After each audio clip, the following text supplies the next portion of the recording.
अवैध वृक्षतोड, नाशिक महापालिकेला पडणार महाग, हरित लवादात याचिका दाखल. कुंभमेळ्याच्या पार्श्वभूमीवर शहरातील वाहतूक शहराच्या वेशीवर अडवून नियोजन करण्याचे प्रयत्न सुरू असताना दुसरीकडे नाशिक महानगरपालिका शहरातील रस्ते रुंदीकरणाच्या नावाखाली तब्बल 5,000हून अधिक वृक्षांच्या तोडीसाठी नोटीसवर नोटीस काढत नाशिक शहरातील रस्ते वृक्षमुक्त करण्याचा संकल्प राबवत असल्याचं दिसून येत आहे. आणि या संदर्भातील हरकत सुनावण्यांमध्ये पर्यावरणप्रेमी नागरिकांनी वारंवार महानगरपालिका, जिल्हाधिकारी तसेच विभागीय आयुक्त यांच्या निदर्शनास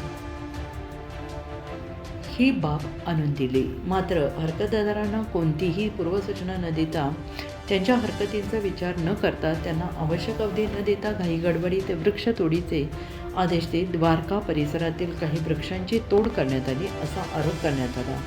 या कारवाई विरोधात मानव उत्थान मंच या सामाजिक संस्थेचे सदस्य हेमंत जाधव यांनी मुंबई स्थित ज्येष्ठ वकील तळेकर यांच्यामार्फत राष्ट्रीय हरित लवाद येथे याचिका दाखल केली आहे. तपोवनासह संपूर्ण शहरात कायदेशीर प्रक्रिया पूर्ण न करता महानगरपालिकेकडून सुरू असलेली वृक्षतोड आता न्याय प्रविष्ट झाल्याने पुढील न्यायालयीन आदेश प्राप्त होईपर्यंत महानगरपालिकेला एकही वृक्ष तोडता येणार नाही.